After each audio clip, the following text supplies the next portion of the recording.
கிறிஸ்தியேசுவில் எனக்கு மிகவும் அன்பானவர்களே, இந்த பரிசுத்தமான ஓய்வு நாளின் காலை ஆராதனையில் இணைந்திருக்கின்ற உங்கள் யாவரையும் இறைமகன் இயேசு கிறிஸ்துவின் இனிய பெயரிலே அன்போடு வாழ்த்தி வரவேற்றுக் கொள்கின்றேன்.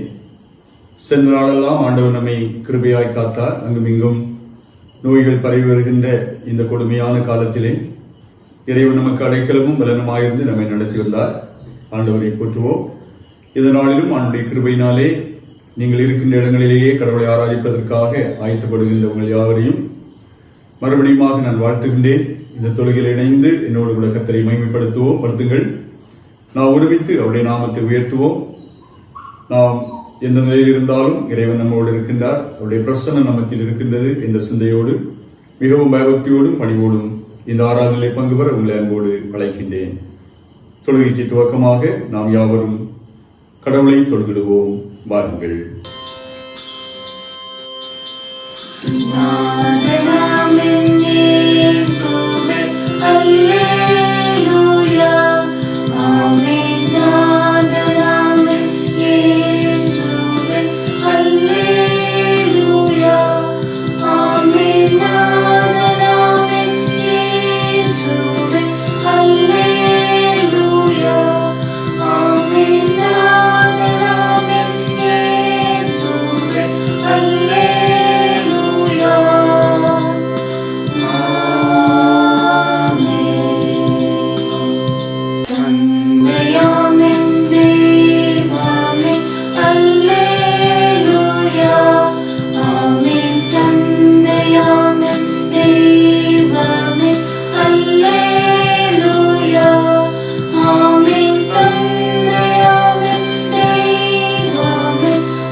எல்லாரும் கர்த்தரை கம்பீரமாய் பாடுங்கள்.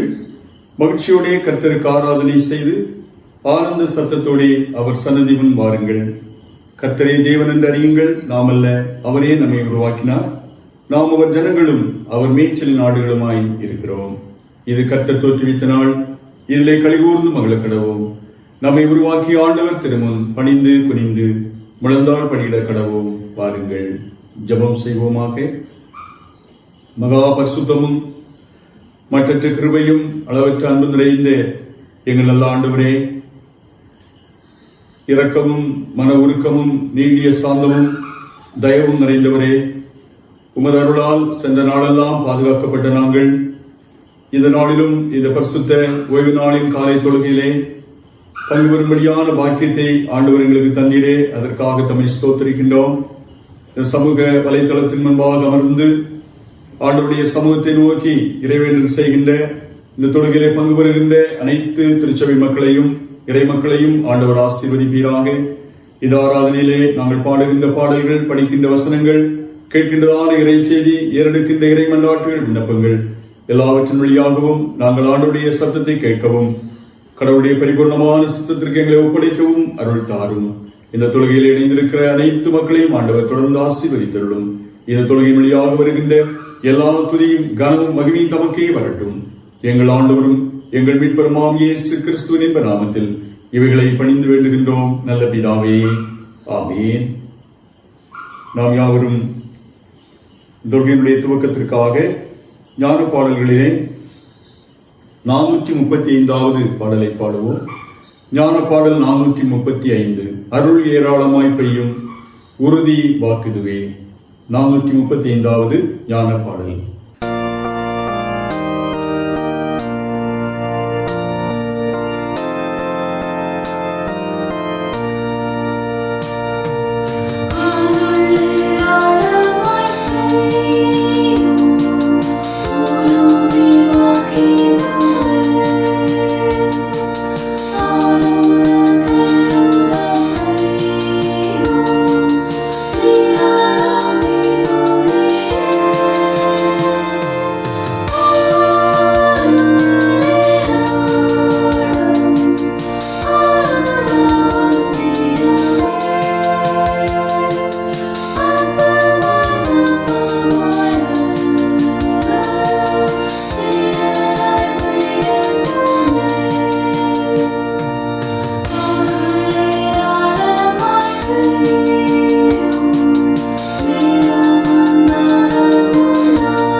முறையாக படிப்பதற்காக குறிக்கப்பட்ட சங்கீதங்களின் புஸ்தகம் 115வது சங்கீதம் 1 முதல் 15 வரை உள்ள வசனங்களை முறையாக நாம் படிப்போம்.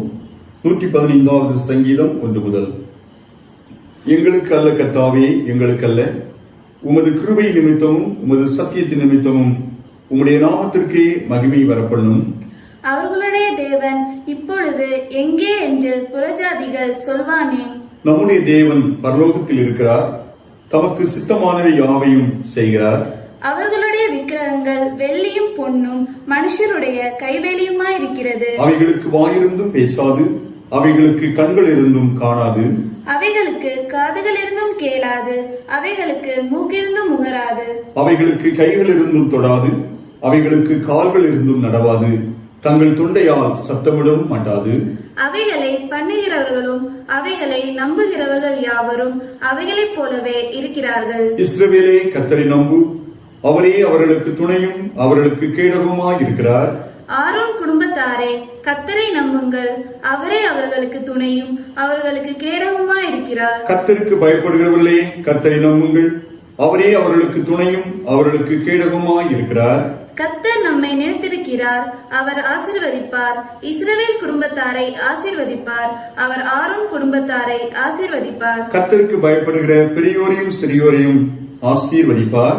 கர்த்தர் உங்களையும் உங்கள் பிள்ளையையும் வர்த்திக்க பண்ணுவார். வானத்தையும் பூமியும் படைத்த கர்த்தராலே நீங்கள் ஆசீர்வதிக்கப்பட்டவர்கள்.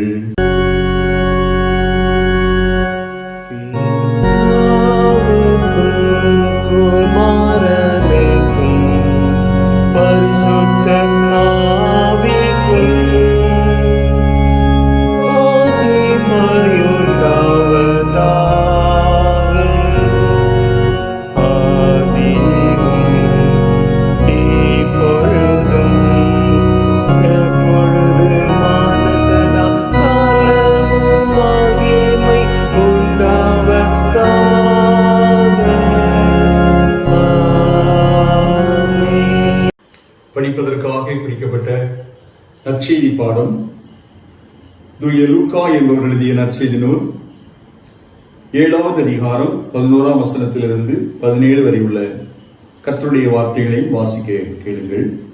லூக்கா 7ஆம் அதிகாரம் 11ஆம் வசனம் துவங்கி. மறுநாளிலே அவர் நாயின் என்னும் ஊருக்கு போனார். அவருடைய சீசர்கள் அநேகரும் திரளான ஜனங்களும் அவருடனே கூட போனார்கள். அவர் ஊரின் வாசலுக்கு சமீபித்த போது மரித்து போன ஒருவனை அடக்கம் பண்ணும்படி கொண்டு வந்தார்கள். அவன் தன் தாய்க்கு ஒரே மகனாய் இருந்தான்.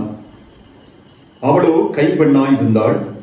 ஊராரில் வெகு ஜனங்கள் அவளுடனே கூட வந்தார்கள். கர்த்தர் அவளை பார்த்து அவள் மேல் மனதுருகி அழாதே என்று சொல்லி கிட்ட வந்து பாடையை தொட்டார். அதை சுமந்தவர்கள் நின்றார்கள். அப்பொழுது அவர், வாலிபனே எழுந்திரு என்று உனக்கு சொல்லுகிறேன் என்றார். மரித்தவன் எழுந்து உட்கார்ந்து பேசத் தொடங்கினான். அவனை அவன் தாயினிடத்தில் ஒப்புவித்தார். எல்லாரும் பயமடைந்து, மகா தீர்க்கதரிசியானவர் நமக்குள்ளே தோன்றியிருக்கிறார் என்றும் தேவன் தமது ஜனங்களை சந்தித்தார் என்றும் சொல்லி தேவனை மகிமைப்படுத்தினார்கள். இந்த செய்தி யூதேயா தேசம் முழுவதிலும் சுற்றி இருக்கிற திசைகள் யாவற்றிலும் பிரசித்தமாயிற்று என்பவைகளே. இது ஆண்டவரின் அருள்வாக்கு. கிறிஸ்துவே உமது பரிசுத்த நாமத்திற்கே மகிமை உண்டாவதாக. ஆமென். நாம் யாவரும் பணிவாய் முழங்கால் படியிட்டு ஆண்டவர் நோக்கி இறைவேண்டல் செய்வோமாக. ஜெபிப்போம்.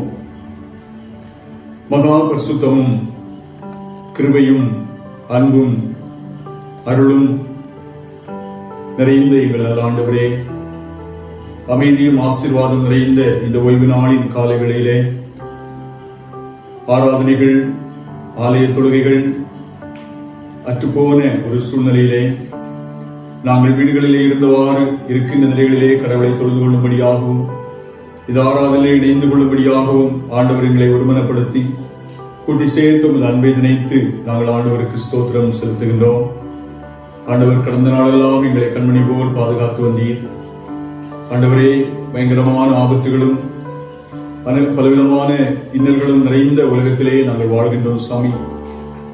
கொடிய கொரோனா வைரஸ் தொற்றினாலே கோடிக்கணக்கான மக்கள் உலகமெங்கும் பாதிக்கப்பட்டிருக்கிற இந்த நாட்களிலே, குறிப்பாக எங்களுடைய இந்திய நாட்டிலும் லட்சக்கணக்கான மக்கள் பாதிக்கப்பட்டும் பலர் மருத்துவமனையிலும் வீடுகளிலும் இருந்து சிகிச்சை பெற்றும் பலர் மரித்தும் போனார்கள். ஆண்டவரே, இப்படிப்பட்டதான இந்த கொடிதான காலத்திலே ஆண்டவர் எங்களுக்கு அடைக்கலம் பலனமாயிருந்து எங்களை நடத்தி வருகின்ற அன்பை நினைத்து நாங்கள் நன்றி செலுத்துகிறோம்.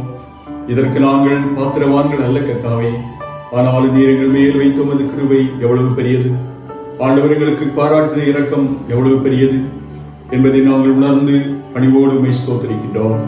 அன்பு தெய்வமே, இந்த காலை வேளையிலும் இந்த ஆராதனையிலே பங்கு பெற வேண்டும் என்ற தாகத்தோடும் வாஞ்சையோடும் ஆண்டவருடைய பிரசன்னத்தை வாஞ்சித்து தேவ சமூகத்தில் அமர்ந்து கண்ணீரோடு ஆண்டவருடைய சமூகத்தை நோக்கி ஜெபிக்கின்ற அருமையான திருச்சபை மக்களை ஆண்டவர் ஆசீர்வதிப்பீராக.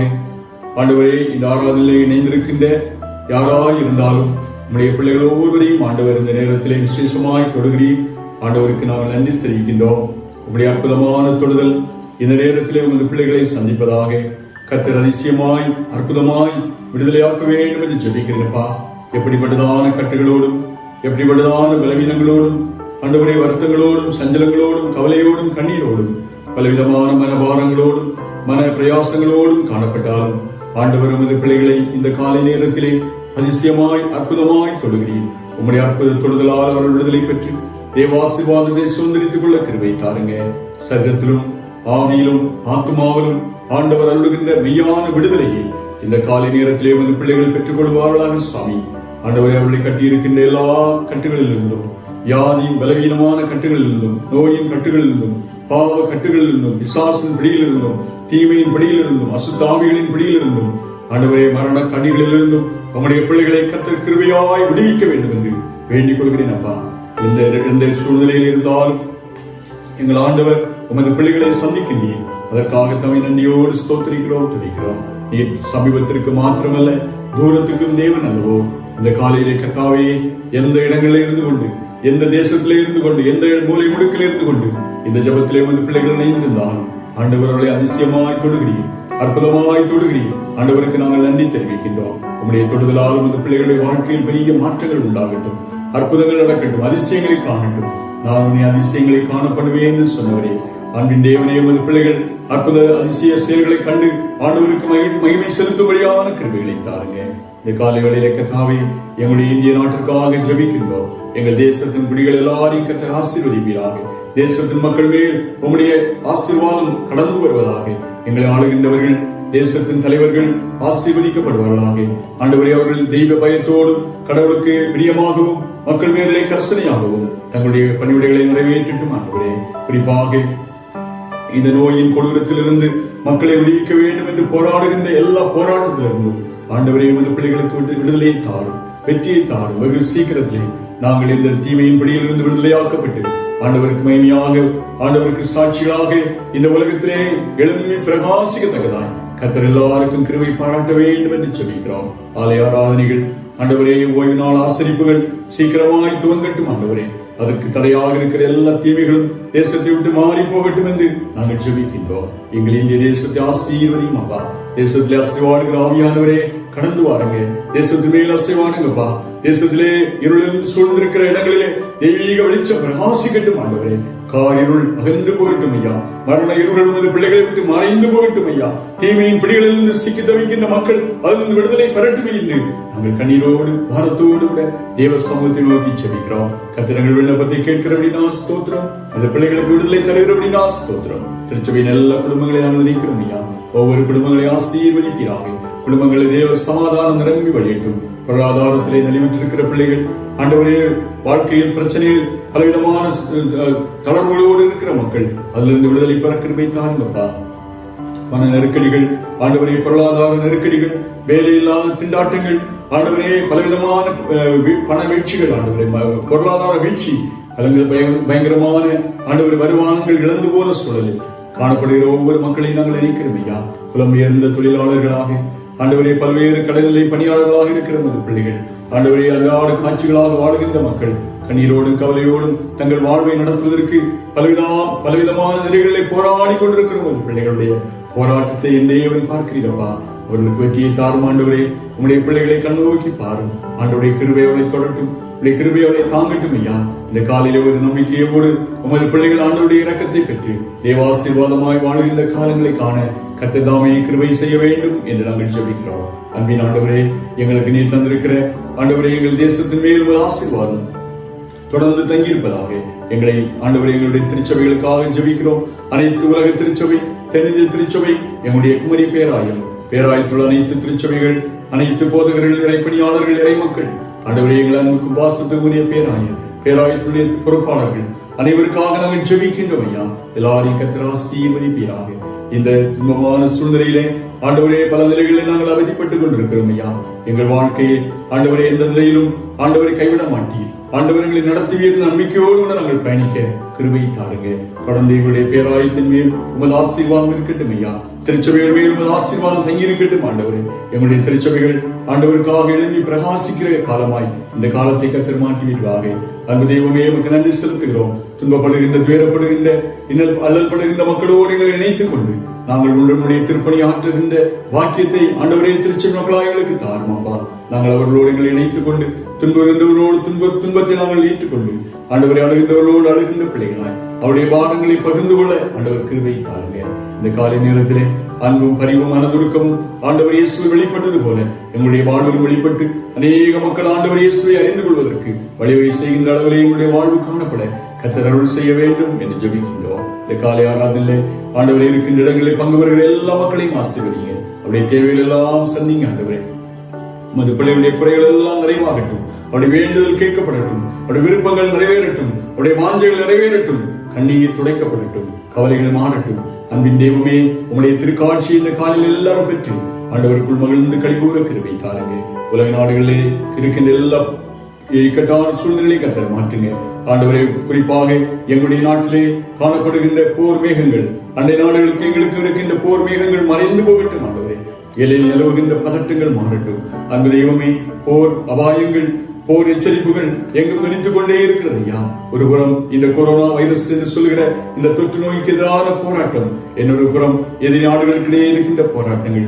இந்த சூழல்கள் எல்லாம் மாறி ஆண்டவரே, அண்டை நாடுகளோடு நல்ல உறவு ஏற்படவும் கர்த்தாவே, அண்டை நாடுகள் எங்களுடைய நாடுகளை சீண்டி பார்க்கின்ற நிலைகள் மாறி ஆண்டவர் இரு நாடுகளும் ஆண்டவரை சமாதான உடன்படிக்கை செய்து கொள்ளவும், சமாதான ஒப்பந்தங்களை செய்து கொள்ளவும், போர் மேகங்கள் கலைந்து கர்த்தாவே ஒரு அமைதி பிறக்கவும் ஆண்டவர் வழிதர வேண்டும் என்று சொல்லி ஜெபிக்கிறோம் ஐயா. ஆண்டவர் இயேசு கிறிஸ்துவிடத்திலே வழி உண்டப்பா. நீர் எல்லாவற்றுக்கும் இடையாயிருக்கிறீர் சுவாமி. ஆண்டவரே, அமைதியின் அரசர் அல்லவா? அன்பு தெய்வமே, நீ சமாதான பிறப்பு அல்லவா? சமாதான காரணம் அல்லவா? உம்முடைய சமாதானத்தை அனைத்து மக்களும், அனைத்து நாடுகளின் தலைவர்களும் ஆண்டவரை பெற்றுக் கொள்ளும்படியான கிருபைகளை தாருங்க. இந்த காலை ஆராதனையில் இணைந்திருக்கிற எல்லா இறை மக்களையும் உம்முடைய சமாதானத்தினால் நிரப்புங்க. உம்முடைய கிருபையால் நிரப்புங்க. உம்முடைய நன்மையினால் நிரப்பி ஆசீர்வதிக்கும்படி நாங்கள் ஜெபிக்கிறோம். அன்பின் தெய்வமே, எங்கள் ஜெபத்தை கேட்கின்ற ஆண்டவர், எங்கள் விண்ணப்பத்திற்கு செவி கொடுக்கின்ற ஆண்டவர், எல்லா இன்னல்களிலிருந்தும், துன்பத்திலிருந்தும், துயரத்திலிருந்தும், பாடுகளிலிருந்தும், கண்ணீரிலிருந்தும் உம்முடைய பிள்ளைகளை விடுவித்து ஆசீர்வதித்து வாழ்வுக்கு நேரான பாதையில எல்லாரும் வழிநடத்த வேண்டும் என்று ஜெபிக்கிறோம். தொடர்ந்து மீதியான வேளையிலும் உம்முடைய தூய பிரசன்னம் எங்களோடு தங்கியிருக்கட்டும். நாங்கள் சந்திக்கின்ற ஆண்டுடைய திருவார்த்தைகள் அதன் மூலமாய் கர்த்தர்களோடு பேசுவதை நாங்கள் கேட்க எங்கள் உள்ளங்களும் செவிகளும் திறந்தவைகளாயிருக்க கிருபை தாருங்க. எல்லா துதியும் கனமும் மகிமையும் நாங்கள் உமக்கே தருகின்றோம். எங்கள் ஆண்டவரும் எங்கள் மீட்பருமாக இருக்கிற கிறிஸ்து இயேசுவின் நாமத்தில் இவைகளை பணிவோடு வேண்டிக் கொள்கிறோம். ஜெபம் கேளும் எங்கள் ஜீவனுள்ள நல்ல பிதாவே, ஆமென். நாம் யாவரும் இணைந்து உம்மாலாகாத காரியம் ஒன்றுமில்லை, உம்மாலே எல்லாம் கூடும் என்ற பாடலை பாடி கர்த்தரை மையப்படுத்துவோமாக.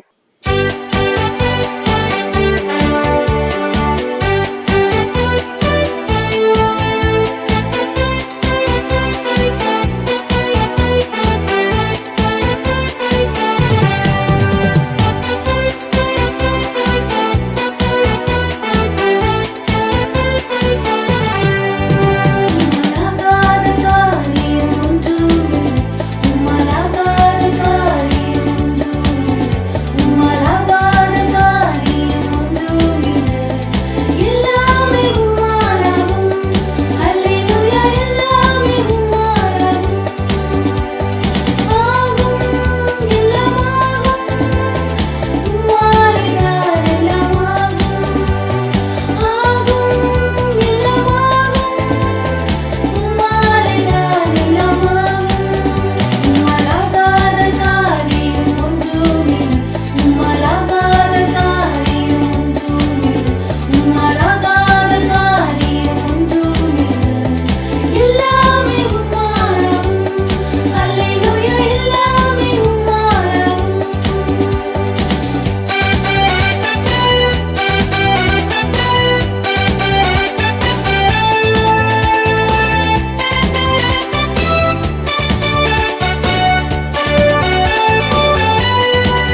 கிறிஸ்து இயேசுவில் எனக்கு மிகவும் அன்பான திருச்சபையின் மக்களே, இன்று காலை ஆராதனையிலே நாம் இருக்கின்ற வண்ணமாக பங்கு பெற இறைவன் நமக்கு அளித்த கிருபைகளுக்காக ஆண்டவரை போற்றுவோம். இந்த சமூக வலைத்தளத்தின் வழியாக அடியேனும் உங்களை சந்திப்பதிலே நான் மிகுந்த மகிழ்ச்சி கொள்கின்றேன். ஆண்டவர் கிருபையாய் நம்மை காத்து வருகின்றார், நடத்தி வருகின்றார். ஆண்டுடைய பரிசுத்த நாமும் மகிமைப்படுவதாக. ஆராதனைகள், ஆலயத்தில் தொழுகைகள் இல்லாத சூழ்நிலையிலே நாம் இருந்து கொண்டிருக்கின்றோம். எனினும் நீங்கள் வீடுகளில் இருந்தாலும் இறை பிரசன்னத்திலே உணர்ந்திருக்கின்றீர்கள், ஆண்டுடைய சமூகத்திலே அமர்ந்திருக்கின்றீர்கள், உங்களுடைய நேரங்களை பயனுள்ளதாக மாற்றிக் கொண்டிருக்கிறீர்கள் என்பதை உணர்ந்து ஆண்டவருக்கு நான் நன்றி சொல்கின்றேன். அது மட்டுமல்ல, நீங்கள் திருச்சபையின் மீது கரிசனை கொண்டு திருப்பணி மீது அக்கறை உள்ளவர்களாக இறைப்பணிக்காக கொடுப்பதிலும் ஜெபிப்பதிலும் இன்றும் நீங்கள் தவறாமல் பங்கு பெறுவதை இறைவன் அறிவார். நிச்சயமாக ஆண்டவர் உங்களை நினைத்திருக்கிறார், உங்களை ஆசீர்வதிப்பார். இன்றும் ஆண்டுடைய வார்த்தையை உங்களோடு பகிர்ந்து கொள்வதற்காக அடியேன் இந்த நேரத்திலே முற்படுகின்றேன். அதற்கு ஆதாரமாக தெரிந்து கொண்டதான திருவசனம் நாம் படிக்க கேட்ட நற்செய்தி பாடமாக படிக்க கேட்ட பகுதியிலே லூக்கா 7ஆம் அதிகாரம் அதனுடைய 13ஆம் வசனத்தை மையமாக வைத்து உங்களோடு கர்த்தருடைய வார்த்தையை பகிர்ந்து கொள்ள ஆசிக்கின்றேன். அந்த வசனம் என்ன சொல்கிறது என்பதை நாம் புரிந்து கொள்வோம் என்றால் அந்த வசனத்தை படிக்க கேட்போம். கர்த்தர் அவளை பார்த்து அவள் மேல் மனதுருகி அழாதே என்று சொல்லி, அவள் மேல் மனதுருகி அழாதே என்று சொல்லி. இது சிந்தனைக்குரிய பகுதி. பிரியமானவர்களே, அழாதே என்ற வார்த்தையும் மனதுருகினார் என்ற வார்த்தையும் கடவுளுடைய பரிவான உள்ளத்தை, கடவுளின் இரக்கத்தை, கடவுளின் அன்பை, கடவுளின் கரிசனையை நமக்கு வெளிப்படுத்துகின்றதாக அமைந்திருக்கின்றது. 19ஆம் நூற்றாண்டில் அடிமை சந்தை முறை ஐரோப்பிய நாடுகளிலே கொடிகட்டி பறந்து வந்த காலம். ஆப்பிரிக்கா கண்டத்திலிருந்து இழுத்து வரப்படுகின்ற அடிமைகளை போட்டி போட்டு வாங்குவதிலே பணக்காரர்கள் முந்திக் கொண்டிருந்தார்கள். அப்படிப்பட்ட காலகட்டத்திலே ஒரு முறை ஆப்பிரிக்கா கண்டத்திலிருந்து ஒரு இளம் பெண்ணை இழுத்து வந்தார்கள். அந்த பெண் அழுது கொண்டே வந்தாள். அவளை அடிமை சந்தையிலே கொண்டு வந்து விட்டார்கள். அப்போது கதறிக்கொண்டே இருந்த அந்த பெண்ணை ஒரு பணக்காரர் அதிக விலைக்கு ஏலம் எடுத்தார். தன்னை ஏலம் எடுத்தது யார் என்று அடையாளம் கண்டுகொள்வதற்கு முன்பதாகவே அந்த பணக்காரர் மனிதர் ஏலமிட்ட அந்த சிப்பந்தி இடத்திலே ஏதோ ஒரு துண்டை எழுதி கொடுத்து விட்டு அங்கிருந்து நகர்ந்து விட்டார். அந்த சிப்பந்தி இந்த பெண்ணிடத்திலே வந்து அந்த துண்டை கொடுத்து அதை பார்க்கும்படி சொன்னார். அந்த பெண் அந்த துண்டை பிரித்து பார்த்தபோது, அந்த கடிதத்தை பார்த்தபோது அதிலே, நான் உன்னை விடுதலை செய்கின்றேன், நீ உன்னுடைய வீட்டிற்கு சென்று வாழ்ந்து கொள் என்று எழுதியிருந்தது. இதை பார்த்த அந்த பெண் ஆனந்த கண்ணீர் விட்டாள். ஐயோ, அந்த பெரிய மனிதர், அந்த பணக்கார மனிதர், என்னை விலை கொடுத்து வாங்கின அந்த மனிதர் யார்? அவரை நான் காண வேண்டும், அவரை அடையாளம் தெரியவில்லை என்று சொல்லி கேட்டார். அப்போது அவரை அடையாளம் கண்டுகொள்ள முடியவில்லை. அவர் அங்கிருந்து நகர்ந்து சென்று விட்டார். அவள் சொன்னாள், நான் அவரை கண்டால் நான் என்னுடைய வாழ்நாள் முழுவதும் அவருக்கு நன்றி உள்ளவளாய் என் காலம் முழுவதும் வாழ விரும்புகின்றேன் என்று சொன்னார். எனக்கு அன்பான தேவனுடைய பிள்ளைகளே, இந்த பணக்கார இந்த மனிதர் செய்த இந்த செயல் அவருடைய பரிவான உள்ளத்தை காண்பிக்கின்றது. கதறிக்கொண்டே வந்த ஒரு அடிமை பெண்ணை விலை கொடுத்து வாங்கி அவர் மீட்டு விட்டார். ஆம் அன்பானவர்களே, நம்மோடு வாழுகின்ற சக மனிதரிடத்திலே நாமும் இரக்கமும் பரிவும் கொண்டு வாழ வேண்டும் என்பதை இந்த நிகழ்ச்சி நமக்கு சுட்டிக்காட்டுகின்றது.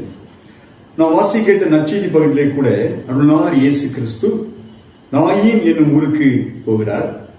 அவருடனே அவருடைய சீடர்களும் வெகு ஜனங்களும் சேர்ந்து செல்கின்றார்கள். அவர் அந்த நாயின் ஊருக்கு உள்ளால் பிரவேசிப்பதற்கு முன்பதாக அதன் வாசலின் அருகிலே அவர் நின்று கொண்டிருக்கின்றார். சென்றபோது எதிராக ஒரு வாலிபனை பாடையிலே வைத்து மரித்து போன ஒரு வாலிபனை சுமந்து கொண்டு வருகின்றார்கள். அவனோடு கூட அவனுடைய தாயும் ஒரு அழுது கொண்டே வருகின்றார். ஒரு கைம்பெண் என்று சொல்லப்படுகிறது, விதரை. அவளுடனே கூட திரளான மக்களும் வந்து கொண்டே இருக்கின்றார்கள். அன்பானவர்களே, அப்போது நடந்தது என்ன என்று பார்க்கின்ற போது கர்த்தர் அவளை பார்த்தார் என்று பார்க்கிறோம். கர்த்தர் அவளை பார்த்து யாரை பார்த்தார்? அந்த கைம்பெண்ணை பார்த்தார். அவள் அழுது கொண்டே வருகின்றாள், கதறிக்கொண்டே வருகின்றாள். அவளை பார்த்தார். கிட்ட வந்து பாடையை தொட்டார். பாடையை சுமந்து வந்தவர்கள் நின்றார்கள் என்று சொல்லப்படுகிறது. அப்பொழுது அவர், வாலிபனே எழுந்திரு என்று உனக்கு சொல்கிறேன் என்றார். மரித்தவன் எழுந்து பேசத் தொடங்கினான். அவனை அவன் தாயினிடத்தில் ஒப்படைத்தார் என்று நாம் அந்த நற்செய்தி பகுதியிலே வாசிக்க கேட்டோம். அன்பானவர்களே, இதற்கெல்லாம் அடிப்படை அவன் அந்த மகனை, அந்த வாலிபனை உயிரோடு எழுப்பி அருள்நாதர் இயேசு கிறிஸ்து அந்த கைம்பெண்ணிடத்தில் ஒப்படைப்பதற்கு அடிப்படையாக இருக்கிற காரணம் என்ன என்று நாம் பார்ப்போமானால், அடிப்படை காரணம் பரிவு என்பதை நாம் கண்டுகொள்ளலாம். யூத சமுதாயத்திலே கைம்பெண்களுடைய நிலை மிகவும் பரிதாபமாகவே இருந்தது. ஒடுக்கப்பட்டோருக்கு உதவி செய்யுங்கள், திக்கற்றோருக்கு நீதி வழங்குங்கள், கைம்பெண்களுக்காக வழக்காடுங்கள் என்று பழைய ஏற்பாட்டின் திருமதி பகுதி ஏசாயா 1:17 நாம் வாசிக்க கேட்போமானால், வாசிங்கள். நன்மை செய்ய படியுங்கள், நியாயத்தை தேடுங்கள், ஒடுக்கப்பட்டவனை ஆதரித்து திக்கற்ற பிள்ளையின் நியாயத்தையும் விதவையின் வழக்கையும் விசாரியுங்கள். ஏசாயா நூலில் இடம்பெற்றிருக்கின்ற இந்த வார்த்தைகள் ஆண்டவர் இயேசுநாதர் அந்த நாயின் ஒரு கைம்பெண்ணிடத்தில் காண்பித்த பரிவு, அவருடைய மகனை உயிரோடு உயிர்த்தெழ செய்த நிகழ்வு நமக்கு ஒரு சான்றாக இந்த வசனங்கள் அமைந்திருக்கின்றது. நாயின் ஒரு கைம்பெண் மற்ற கைம்பெண்களை விட மிகவும் வேதனைக்குள்ளாகி இருக்க வேண்டும் என்பதை நாம் வாசிக்கின்ற நற்செய்தி வாசகத்திலே நாம் அறிந்து கொள்ளலாம். ஏனென்று சொன்னால், தன் கணவரை கொடுத்த அதே வேளையில் அவருக்கு உற்ற துணையாக இருந்தது அவருடைய ஒரே மகன் தான். அவனும் சிறு வயதிலேயே இறந்து விட்டான் என்று தான் இயேசு கிறிஸ்து அதை பார்த்து பரிவு கொண்டு அந்த பெண்ணிடத்திலே சொல்லுகின்றார், அழாதே என்று சொல்லி அவருடைய மகனை உயிர்த்தெழ செய்கின்றார். கண்பானவர்களே, அவருடைய நிலைமையை கொஞ்சம் யோசித்து பாருங்க. பொதுவாக இந்த நாட்களிலே கூட நாம் வாழ்கின்ற இந்த காலகட்டத்திலே கூட விதவைகள் கைம்பெண்களுடைய நிலைமை மிகவும் பரிதாபமாக இருக்கின்றது. பல சமூகத்திலே அவர்களை ஒதுக்கி வைத்து விடுகின்றார்கள். அவர்களை தீண்டத்தகாதவர்களாக கருதுகின்ற உலகமாக, சமூகமாக கூட இன்றைக்கும் இருந்து கொண்டிருக்கின்றது. பிள்ளை சாரிகள் போட்டுவிட்டால் அவர்களுக்கு எதிராக வருகின்றவர்கள் கூட கண்டு ஒதுங்கி சென்று விடுவார்கள். அப்படிப்பட்ட ஒரு நிலை தான் இன்றைக்கும் பல இடங்களிலே நாம் ஆளுகின்ற சமூகத்திலே இருக்கின்றது. அப்படியானால் அன்றைக்கு இயேசுநாதர் வாழ்ந்த காலத்திலே அந்த பெண்களுடைய கைம்பெண்களுடைய நிலை எவ்விதமாக இருந்திருக்கு என்பதை நாம் புரிந்து கொள்ள அழைக்கப்படுகின்றோம். பாருங்கள், இப்படிப்பட்ட சூழ்நிலையை தான் அருள்நாதர் இயேசு கிறிஸ்து உள்ளத்திலே உண்மையான பரிவும் இரக்கமும் கொண்டவராக அங்கே ஆண்டவர் அந்த பெண்ணை பார்த்து அழாதே என்று சொல்லி, மனதுருகி அழாதே என்று சொல்லி இந்த பாடையை தொடுகின்றார். வாலிபன் உயிரோடு எழுந்தான். அந்த வாலிபனை உயிருள்ளவனாக இயேசு அந்த பெண்ணிடத்திலே ஒப்படைக்கின்றார். எனக்கு அன்பானவர்களே, உள்ளத்திலே உண்மையான பரிவும் இரக்கமும் கொண்டவர்கள் அடுத்தவர்கள் படுகின்ற துன்பத்தை கண்டு அமைதியாக இருக்க மாட்டார்கள். மாறாக அவருடைய துன்பத்தை போக்க விரைந்து செயல்படுவார் என்பதிலே எந்த விதமான ஐயமும் இல்லை. ஒரு முறை ஒரு சிறு பிள்ளைகளுடைய நாடகம் ஒன்றை நான் கவனித்தேன். அதிலே விதமாக ஒரு நடித்து காண்பித்தார்கள். ஒருவன் குழியிலே விழுந்து விடுகின்றான். விழுந்தபோது அந்த வழியாக வருகின்ற ஒருவர் அவனை பார்க்கின்றார். பார்த்து அவன் எப்பொழுது விழுந்தான், எத்தனை மணிக்கு விழுந்தான், விழுந்து எத்தனை நேரம் ஆகிவிட்டது, எத்தனை அடி பள்ளத்தில் அவன் விழுந்து கிடக்கின்றான், அந்த குழியினுடைய ஆழம் எவ்வளவு, நீளம் எவ்வளவு, உயரம் எவ்வளவு என்றெல்லாம் அளந்து கொண்டிருக்கின்றார். எப்படி நடந்ததெல்லாம் விசாரித்துக் கொண்டிருக்கின்றார். ஆனால் மாறாக அவனை விரைந்து சென்று காப்பாற்ற முயலவில்லை என்பதாக அந்த நாடகத்திலே நடித்து காண்பித்தார்கள். இதுதான் இன்றைக்கு உலக நிலைமையும் கூட பல இடங்களில் பல சூழ்நிலைகளில் இருக்கின்றது. ஆனால் உண்மையான பரிவும் அன்பும் கொண்டவர்கள் அடுத்தவர்கள் படுகின்ற துன்பத்திலே துயரத்திலே விரைந்து சென்று அவர்களுக்கு உதவி செய்வார்கள், உதவிக்கரம் நீட்டுவார்கள் என்பதிலே எந்த விதமான சந்தேகமே கிடையாது. இயேசுவும் தன்னுடைய உள்ளத்திலே உண்மையான பரிவும் அன்பும் கருசனையும் கொண்டவராக அந்த கைம்பெண்ணின் மகன் மீது பரிவு கொண்டு அவனை உயிர்த்தெழ செய்தார் என்று நாம் பார்க்கின்றோம். ஆகவே இயேசுவிடத்திலே விளங்கிய அந்த பரிவுள்ளத்தை, அடுத்தவர் மீதான கருசனையை நமது அன்றாட வாழ்க்கையிலே நாமும் மற்றவர்களிடத்திலே காண்பிக்க வேண்டும் என்பதுதான் இயேசுநாதர் நம்மிடத்திலே எதிர்பார்க்கின்ற ஒன்றாக அமைந்திருக்கின்றது. இங்கிலாந்து நாட்டிலே ஒயின்ஃபீல்டு என்று சொல்கின்ற ஒரு புகழ்பெற்ற போதகர் ஒருவர் இருந்தார். அவருடைய போதனையை கேட்க திரளான மக்கள் கூடுவார்கள். அவரும் மக்கள் சந்திக்கின்ற பிரச்சனைகளுக்கு எளிதாக தீர்வு சொல்லி அவர்களை அனுப்பிவிடுவார். ஒரு நாள் அவர் கூடியிருந்த மக்களை பார்த்து சொன்னார், அன்பு மக்களே, நீங்கள் ஒருபோதும் கடவுளுடைய கோபத்திற்கு ஆளாகிவிடக் கூடாது. ஏனென்றால் கடவுள் மிகவும் கனிவும் பரிவும் உள்ளவர்தான். எனினும் அதற்காக தவறு செய்தவர்களை தண்டிக்காமல் இருக்க மாட்டார் என்று அர்த்தமில்லை. உங்களில் பலர் தாறுமாறாக வாழ்கின்ற வாழ்வை நான் பார்க்கின்ற போது அன்பிற்கு அவருடைய சினத்திற்கு ஆளாகிவிடக் கூடாது என்பதால் ஆளாகிவிடக் கூடுமோ என்பதாக எனக்கு தோன்றுகின்றது. எனவே எனக்கு அன்பானவர்களை, ஆண்டவருடைய கோபம், தேவ கோபம், கடவுளுடைய கோபாக்கினை வெளிப்படுவதற்கு முன்பதாக நீங்கள் உங்களுடைய வாழ்க்கையை மாற்றி அமைத்துக் கொள்ளுங்கள், நீங்கள் மனம் திரும்புங்கள் என்று சொல்லி கண்ணீரோடு கதறி அவர்களுக்கு அழைப்பை கொடுத்தார். அவர் கண்ணீர் விட்டு கதறி சொன்னதை கேட்ட அந்த மக்கள் ஒரு நிமிடம் அப்படியே அசந்து போனார்கள், அப்படியே ஆடி போனார்கள். ஒரு சில மாதங்கள் கழித்தது. ஒயில்ஃபீல்டுடைய போதனையை கேட்டவரில் ஒருவனாகிய ஒரு நிழல் தாதாவாக விளங்கிய ஒருவன் தன் மனதுக்குள்ளே ஆண்டவரால் தொடப்பட்டான். இந்த ஒயில்ஃபீல்டு என்று சொல்லுகின்ற போதகர் எந்த அளவிற்கு நம் மீது பரிவும் அக்கறையும் கொண்டவராய் இருந்திருந்தால் அவர் போதனையிலே விதமாக மனதுருகி அழுதிருப்பார். அவர் கண்ணீர் விட்டு அழுதிருக்க முடியும் என்று தன்னுடைய உள்ளத்திலே சிந்தித்து தன்னுடைய தவறை உணர்ந்து அவன் மனம் அறிந்தினான். இனிமேல் நான் இப்படிப்பட்ட வாழ்க்கை வாழக்கூடாது என்று தீர்மானித்து நல்ல வழியிலே வாழ்வதற்கு அவன் தன்னை ஒப்படைத்தான் என்று வரலாறு சொல்கின்றது. வில்லியம் ஒயில்ஃபீல்டுடைய பரிவுமிக்க போதனை ஒரு கொலைகாரனையே மனமாறச் செய்திருக்கும் என்று சொன்னால், அன்பான தேவனுடைய பிள்ளைகளை, நாமும் ஒருவர் மற்றவரிடத்திலே காட்டுகின்ற பரிவும் அன்பும் கரிசனையும் நிச்சயமாக பெரிய மாற்றத்தை கொண்டு வரும் என்பதை, அது வல்லமை உள்ளது என்பதை நாம் புரிந்து கொள்ள முடிகின்றது. ஒவ்வொருவரும் அடுத்தவரிடத்திலே உண்மையான பரிவு காட்டுகின்ற பிள்ளைகளாக, உண்மையான கரிசனையை வெளிப்படுத்துகின்றவர்களாக நாம் இருக்க வேண்டும். நான் என்னுடைய வாழ்வு, என்னுடைய குடும்பம், என்னுடைய பிள்ளைகள் என்று சொல்லுகின்ற அந்த குறுகிய வட்டத்திற்குள் நாம் வாழ்ந்து கொண்டிருக்காதபடி, அடுத்தவரிடத்தில் இருக்கின்ற துன்பங்கள், அடுத்தவர் சந்திக்கின்ற வேதனையின் அனுபவங்கள், அடுத்தவருடைய பாரங்கள், அடுத்தவருடைய கவலைகள், அதையும் நாம் பகிர்ந்து கொள்ள ஆயத்தமாக இருக்க வேண்டும். அவர்களோடு நாம் ஷேர் பண்ணிக்கொள்ள ஆயத்தமாக இருக்க வேண்டும். பிரியமானவர்களை, அப்படி செய்கின்ற போது பெருத்த மாற்றங்களை கொண்டு வரும் என்பதிலே சந்தேகமே கிடையாது. இந்த ஒயில்ஃபீல்டுடைய போதனையை கேட்ட அந்த ஒரு கொலைகாரன் மனம் திரும்பினான். அவருடைய பரிவான போதனையை கேட்டு மனம் திரும்பினான் என்று சொன்னான். இன்று நாமும் அடுத்த வருடத்திலே பரிவும் அன்பையும் காண்பிக்கின்ற பொழுது அது பெரிய மாற்றங்களை கொண்டு வரும் என்பதிலே எந்த விதமான சந்தேகமே கிடையாது. அருள்நாதர் இயேசு கிறிஸ்து பரிவுள்ளம் கொண்டவராக இங்கே தன்னை வெளிப்படுத்துகின்றார். பரிவுள்ளம் கொண்டவராக அவர் செயல்படுகின்றார். மனதுருகி அழாதே என்று சொல்லி பாடையை தொட்டார். மரித்தவனை உயிரோடு எழச் செய்து அந்த கைம்பெண்ணிடத்தில், அந்த விதவையினிடத்தில் கொடுத்து அவருடைய கண்ணீரை துடைத்தார் என்று பார்க்கிறோம். எனக்கு அன்பான தேவனுடைய பிள்ளைகளை, அருள்நாதர் இயேசு கிறிஸ்து பரிவுள்ளம் கொண்டவர் மட்டுமல்ல, இரண்டாவது பார்க்கின்ற போது அவர் சாவின் மீது அதிகாரம் கொண்ட இயேசுவாக இருக்கின்றார். இன்றைய இறைவார்த்தை நாம் வாசிக்கின்ற நற்செய்தி பகுதியிலே அவர் பரிவுமிக்கவர் என்பதை எடுத்து காட்டுகின்ற அதே வேளையிலே அவர் சாவின் மீது அதிகாரம் கொண்ட இறைவன் என்பதையும் அங்கே சுட்டி காட்டுகின்றது. அவர் நாயின் ஒரு விதவியனுடைய மகனை உயிரோடு எழச் செய்கின்றார்.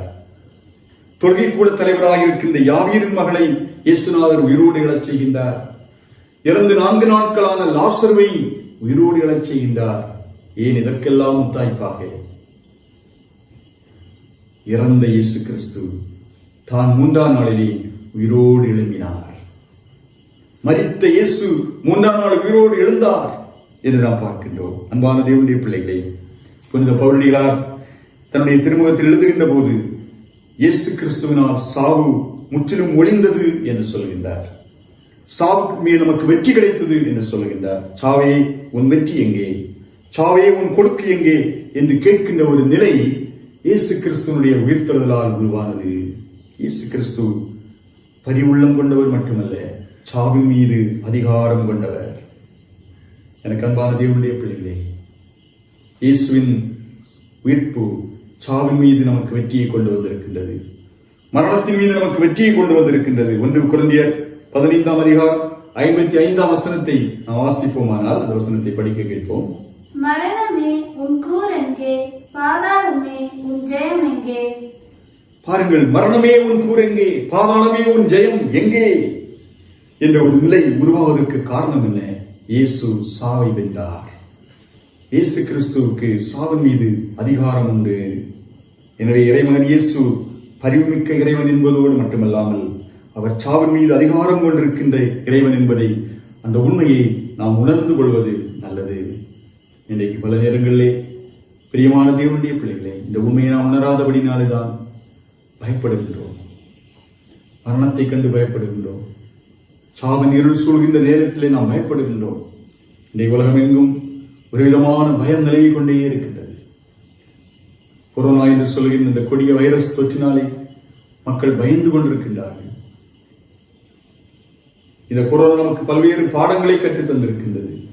சோசியல் டிஸ்டன்ஸ், முகத்தை மூடிக்கொண்டிருக்க வேண்டும், கைகளை நன்றாக கழுவ வேண்டும், கால்களையும் கைகளையும் சுத்தம் செய்து கொள்ள வேண்டும், வீட்டை சுத்தமாக வைத்துக் கொள்ள வேண்டும். பல்வேறு காரியங்களை கற்றுக் கொடுத்திருக்கின்றது. ஆனால் அன்பான தேவனுடைய பிள்ளைகளே, இதனால் ஒரு விதமான பயம் இன்றைக்கு மக்களை சூழ்ந்து கொண்டிருக்கின்றது. அன்பான தேவனுடைய பிள்ளைகளே, எந்த சூழ்நிலை நாம் பயப்பட வேண்டிய தேவையில்லை. ஆண்டவர் எல்லா பயத்துக்கும் நம்மை நீங்களாக்கி விடுகிற தேவன். சாவின் மீது அதிகாரம் கொண்டிருக்கிற தேவன். மரண இருளின் அந்தகாரத்தில் இருக்கிற நமக்கு வெளிச்சத்தை கொடுக்கின்ற இறைவன் இயேசு கிறிஸ்து. அவரை ஆராதிக்கின்ற தேவனுடைய பிள்ளைகளே, நீங்கள் பயப்பட வேண்டாம். இயேசு சாவின் மீது அதிகாரம் பெற்ற இயேசு என்பதை, அதிகாரம் பெற்றிருந்த ஆண்டவர் என்பதை, அந்த உண்மையினை நாம் உணர்ந்து கொள்ள அழைக்கப்படுகின்றோம். 3வதாக, ஆண்டவரிடத்தில் நாம் பெற்ற அருளை பிறருக்கு அளிக்க வேண்டும். அருள்நாதர் இயேசு கிறிஸ்து பரிவுள்ளம் கொண்டவராக, சாவை வென்றவராக, சாவின் மீது அதிகாரம் உள்ளவராக விளங்குகின்றார். அதே வேளையில் அந்த அருளை, அந்த இரக்கத்தை, அந்த கிருபையை பெற்றிருக்கின்ற இறைமக்களாகிய நாம் ஒவ்வொருவரும் இந்த அருளை பிறருக்கு அளிக்க வேண்டும் என்று ஆண்டவர் நம்மை அழைக்கின்றார். இயேசு கிறிஸ்து மக்கள் மீது பரிவு கொண்டு அவர்களை சாவின் பிடியில் இருந்து விடுவித்தார் என்றால், அவரிடமிருந்து பெற்ற அருளை ஒவ்வொருவரும் எல்லா மக்களுக்கும் அளிக்க வேண்டும் என்று இந்த இறைவாக்கு நமக்கு அழைப்பு தருகின்றது.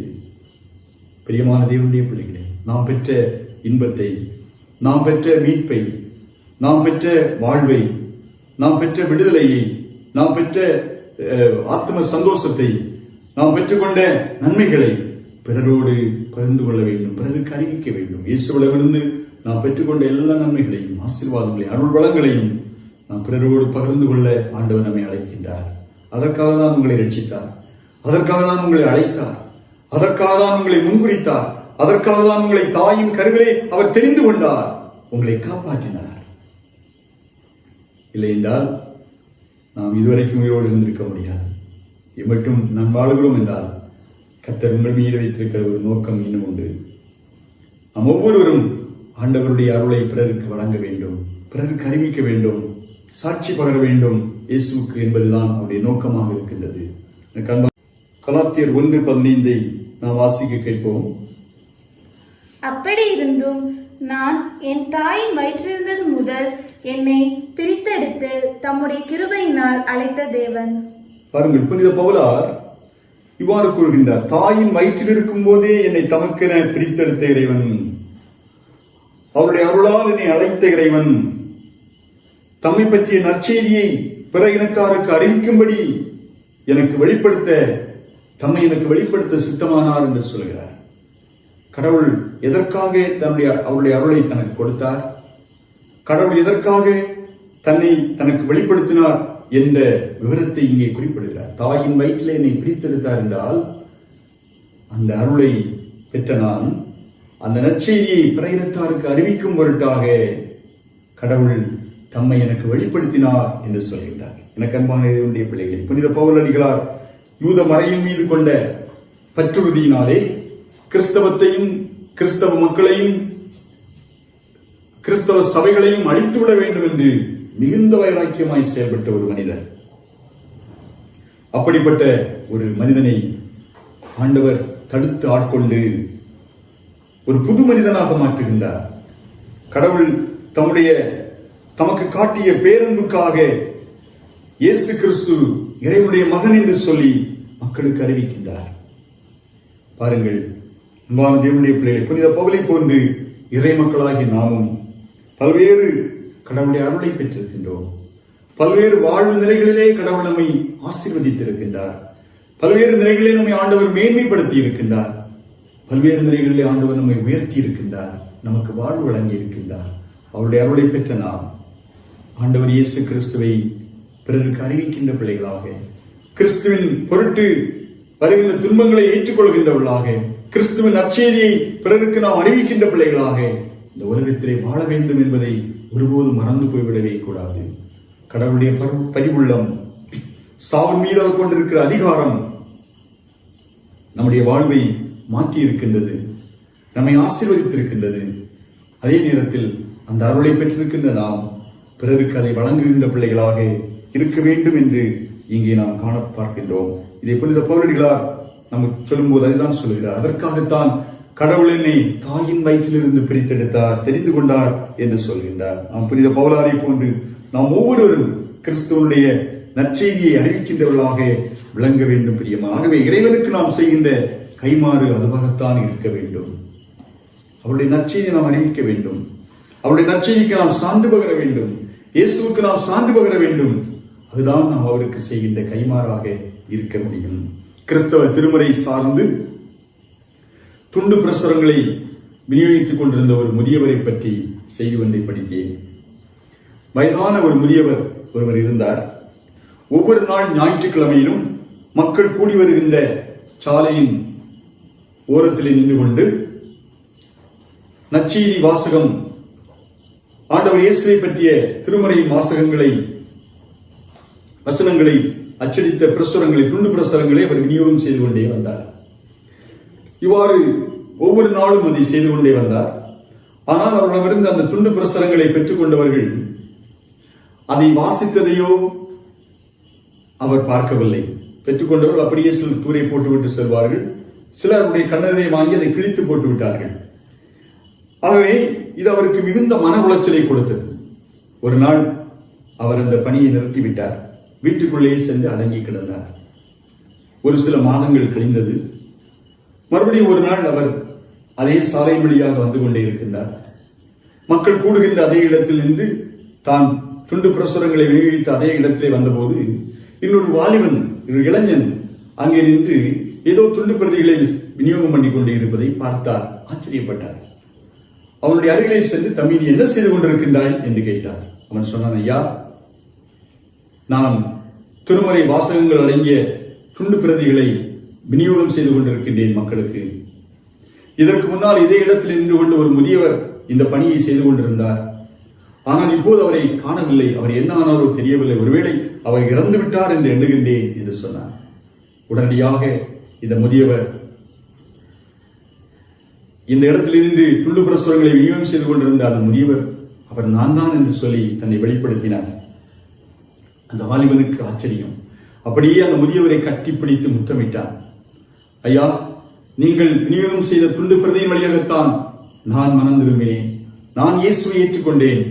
ஆகவே நான் என்னுடைய வாழ்நாள் முழுவதும் இந்த நற்செய்தி பணியை, நான் பெற்ற அருளை, நான் பெற்ற ஆசீர்வாதங்களை மற்றவர்களுக்கு வழங்க வேண்டும் என்று சொல்கிற எண்ணத்தோடு இந்த துண்டு பிரதிகளை என் வாழ்நாள் முழுவதும் செய்வதாக தீர்மானித்து விதமாக செய்து கொண்டிருக்கிறேன் என்று சொன்னபோது இதை கேட்ட அந்த முதியவர் ஆனந்த கண்ணீர் விட்டார்.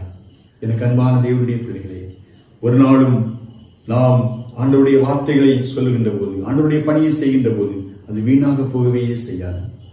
ஆனால் நாம் ஒவ்வொருவரும் இறைவனுடைய அருளை பெற்ற இறைமக்களாகி நாம் ஒவ்வொருவரும் கடவுளுடைய பரிவையும் இரக்கத்தையும் அன்பையும் பெற்றுக்கொண்ட தேவனுடைய பிள்ளைகளாகி நாம் ஒவ்வொருவரும் ஆண்டவர் இயேசுவுக்கு சாட்சியாய் வாழ வேண்டும். அவருடைய நற்செய்தியை நாம் அறிவிக்க வேண்டும்.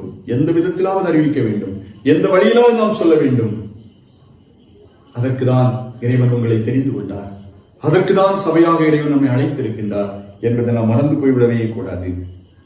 ஆகவே எனக்கு அன்பான தேவனுடைய பிள்ளைகளை, இந்த முதியவர் அதை கேட்டு மிகுந்த ஆச்சரியப்பட்டார். உடனே அந்த இளைஞன் அவரை கட்டித்தொழி முத்தமிட்டது மட்டுமல்ல, அந்த முதியவரும் ஆனந்த கண்ணீர் விட்டு ஆண்டவரை ஸ்தோத்தரித்தார். பிரியமான தேவனுடைய பிள்ளைகளே, எனவே நாம் பயன்பெற்றது போல பிறரும் பயன்பெற வேண்டும் என்பதற்காக தன் வாழ்நாளெல்லாம் அதை செய்து கொண்டிருக்கிறேன் என்று சொன்ன அந்த வாலிபனை போல, அந்த இளைஞனை போல இன்னைக்கு நீங்களும் நான் ஆண்டவரால் பயன் பெற்றிருக்கிறோம் அல்லவா?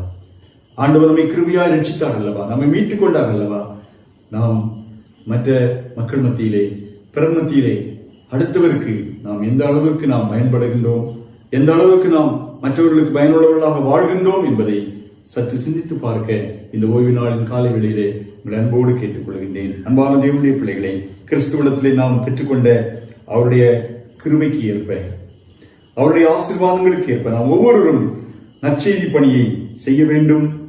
இறைவன் பரிவுள்ளம் கொண்டவர், சாவின் மீது அதிகாரம் கொண்டவர் என்று சிந்தித்து பார்க்கின்ற நாம் நம்மோடு வாழுகின்ற மக்களிடத்திலே நாம் பரிவுள்ளம் உள்ள மக்களாக வாழ்ந்து பரிவுமிக்க இறைவனை எல்லாருக்கும் எடுத்துரைக்கின்றவர்களாக, அதன் வழியாக இறைவனுடைய ஆசீர்வாதங்களை, அதன் வழியாக இறைவன் அருளுகின்ற அருளை நாம் நிறைவாக பெற்றுக்கொள்ள எல்லாம் நல்ல கடவுள் நம்மை அழைக்கின்றார்.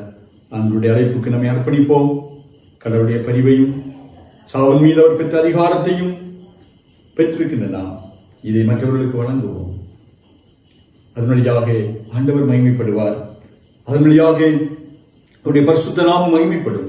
நாம் ஆண்டவருடைய உண்மையான சீடர்களாய் வாழ்வோம், இறை அருளை பெற்றுக் கொள்ளும் என்பதிலே எந்த விதமான சந்தேகமே கிடையாது. அப்படிப்பட்ட கிருபையை இந்த ஓய்வு நாளின் காலையிலே கர்த்தர் நம் ஒவ்வொருவருக்கும் தர வேண்டும் என்று விரும்புகிறார். அவருடைய விருப்பத்திற்கு நம்மை ஒப்படைப்போம், இறை அருளை பெற்றுக் கொள்வோம், அவருடைய சீடர்களாக வாழ்வோம். கர்த்தர் தாமே இந்த வார்த்தைகள் வழியாக நம்மை ஆசீர்வதிப்பாராக, இந்த வார்த்தைகளையும் ஆசீர்வதிப்பாராக. ஆமென். நாம் யாவரும் நம்முடைய விசுவாசத்தை அப்போஸ்தலர் விசுவாசத்தின் வழியாக உறுதி செய்து கொள்வோம். வானத்தையும் பூமியும் படைத்த சர்வவல்லமையுள்ள பிதாவாகிய கடவுளை விசுவாசிக்கிறேன். அவருடைய ஒரே குமாரனாகிய நம்முடைய நாதர் இயேசு கிறிஸ்துவையும் விசுவாசிக்கிறேன். அவர் பரிசுத்த ஆவியினாலே கன்னிமரிடத்தில் உட்பவித்து பிறந்தார். பொந்து பிலாத்துவின் காலத்தில் பாடுபட்டு சிலுவையில் அறையுண்டு மரித்து அடக்கம் பண்ணப்பட்டு பாதாளத்தில் இறங்கினார். 3ஆம் நாள் மரித்தோரிடமிருந்து உயிரோடு எழுந்தொழினார்.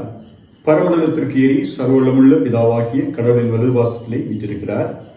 அவரிடமிருந்து உயிருள்ளோரையும் மரித்தோரையும் நியாயம் தீர்க்க வருவார். பரிசுத்த ஆவியை விசுவாசிக்கிறேன். பொதுவாயிருக்கிற பரிசுத்த சபையும் பரிசுத்தவான்களுடைய ஐக்கியமும் பாவ மன்னிப்பும் மரித்தோர் உயிர்த்தெழுதலும் நித்திய ஜீவனும் உண்டென்று விசுவாசிக்கிறேன். ஆமீன். தொழுகையினுடைய நிறைவுக்காக கீர்த்தனைகளிலே 292வது பாடலை பாடுவோம்.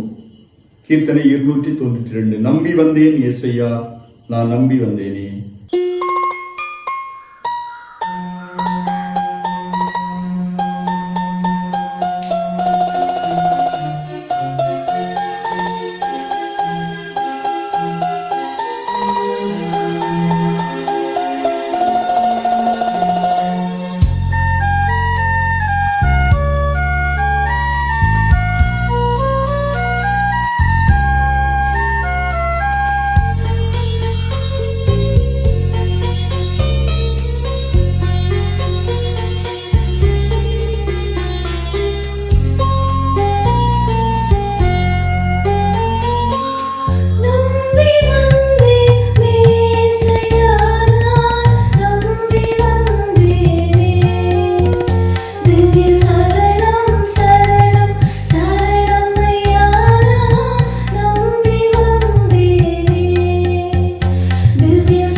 பணிவாய் முழங்கால் படியிட்டு நாம் இறை வேண்டும் செய்வோமாக. ஜெபிப்போம்.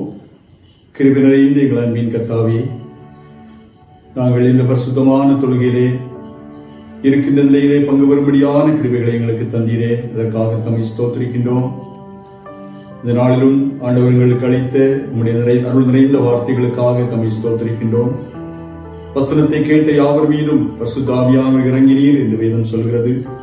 அவனமே உடைய வசனத்தை கேட்ட உமது பிள்ளைகள் மீது தூய ஆவியானவர் தமது ஆற்றலை கொடுத்து ஆசீர்வதிக்கின்றீர். தமக்கு நன்றி சொல்கின்றோம். அன்பின் தெய்வமே, பரிவுள்ளம் கொண்ட இறைவா, சாவின் மீது அதிகாரம் பெற்றவரே, நாங்களும் பரிவுள்ளம் உள்ளத்தோடு அடுத்தவரிடத்திலே நாங்கள் காணப்படவும், சாவின் மீது அதிகாரம் பெற்ற இறைவனை நாங்கள் அவர்களுக்கு அறிவிக்கவும், நாங்கள் பெற்ற வாழ்வை, நாங்கள் பெற்ற நன்மைகளை பிறரோடு பகிர்ந்து கொள்ளவும் எங்களுக்கு அழைப்பு விடுத்திருக்கின்றீர் என்ற உணர்வை இந்த காலை வேளையிலே நாங்கள் பெற்றுக்கொள்ள அருள் செய்தீர். அன்புக்காக ஸ்தோத்திரம் அப்பா. உம்முடைய வசனத்தை கேட்ட உமது பிள்ளைகள் ஒவ்வொருவரையும் ஆண்டவர் தொழுவீராக. இந்த வசனத்திற்கு கீழ்ப்படிந்து நாங்கள் அடுத்தவர் பால் பரிவுள்ளவர்களாக, அடுத்தவர் மீது அன்புள்ளவர்களாக, கரிசனை உள்ளவர்களாக, சாவின் மீது அதிகாரம் பெற்று உயிர்த்தெழுந்த இயேசுவை நற்செய்தியை பிறருக்கு அறிவிக்கின்ற பிள்ளைகளாக, நாங்கள் பெற்ற வாழ்வை, நாங்கள் பெற்ற நன்மைகளை அடுத்தவர்களோடு பகிர்ந்து கொள்கின்ற மக்களாக வாழ்வதற்குரிய கிருபையை எங்களுக்கு தாரும். பல நேரங்களில் நாங்கள் ஆண்டவருடைய நற்செய்தியை மறந்து போனவர்களாக, ஆண்டவரை விட்டு தூரம் போனவர்களாக, உம்முடைய வசனத்தை நாங்கள் எங்களுக்குள்ளாக அடக்கி வைத்து கனி கொடுக்க தவறி இருப்போமானால் தயவாய் மன்னியும் சாமி.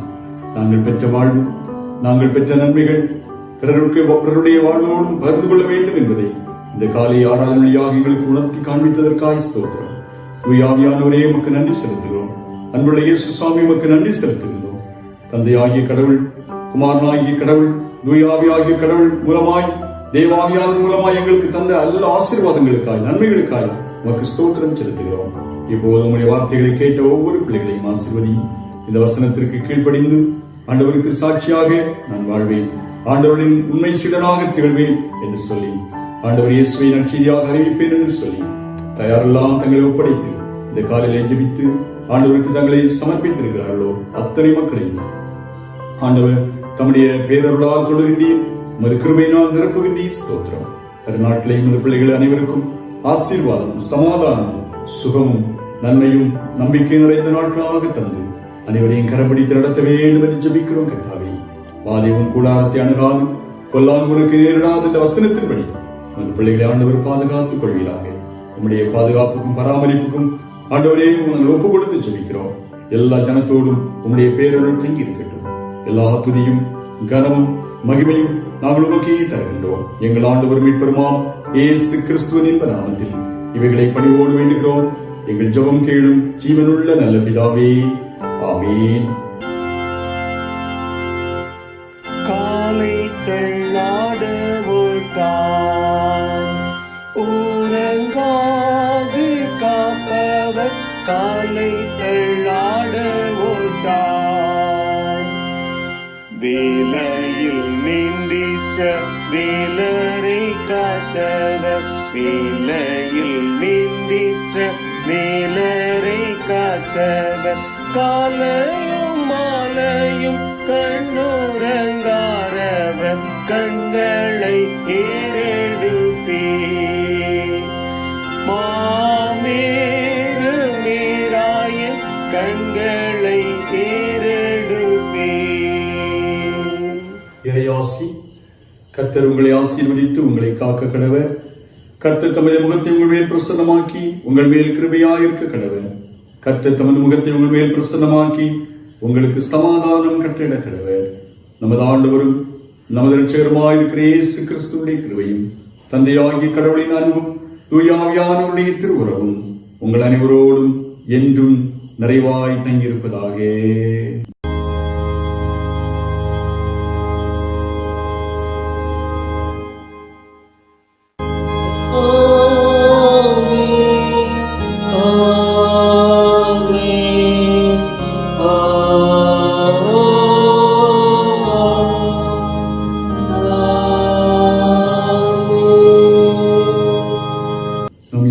சங்கீதக்காரனோடு சேர்ந்த ஸ்தோத்திர ஜெபத்தை ஏறெடுப்போம். என் ஆத்துமாவே கர்த்தரை ஸ்தோத்திரி, என் முழு உள்ளமே உடைய பரிசுத்த நாமத்தை ஸ்தோத்திரி. என் ஆத்மாவே கர்த்தரை ஸ்தோத்திரி, கர்த்தர் செய்த சகல உபகாரங்களையும் மறவாதே. ஆமென். ஆண்டவராகிய இயேசு கிறிஸ்து நாமத்திலே உங்களை மீண்டும் வாழ்த்துகிறேன்.